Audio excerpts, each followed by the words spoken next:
जीजा कहाँ बड़ा हो? ए जीजा कहाँ बड़ा हो?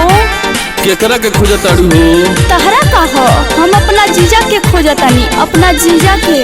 अरे हेने आवो, अरे आवो होली खेला दी। म्यूजिक बाय ASK म्यूजिक हाजिर नगर।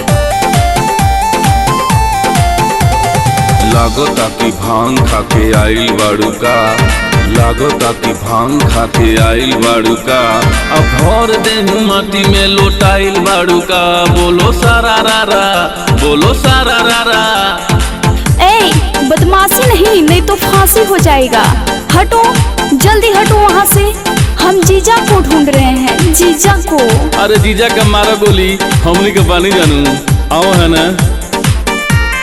1 2 3 4 5 बतिया कहिले साँचे साथ, रंगवा बराबर डाले के बाद होली खेले के बनाच नाच, होली खेले के बनाच नाच। अरे जबरदस्ती बका। तो जीजा के नाम बताओ। हमरा जीजा के नाम है काक जीजा।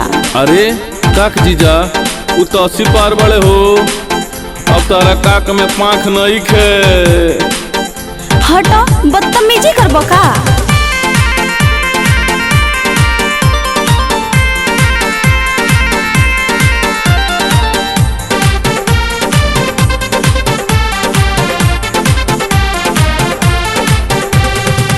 आई हो साली तो न गाली, आई हो साली तो न गाली, जीजा तेरा है बूढ़ा।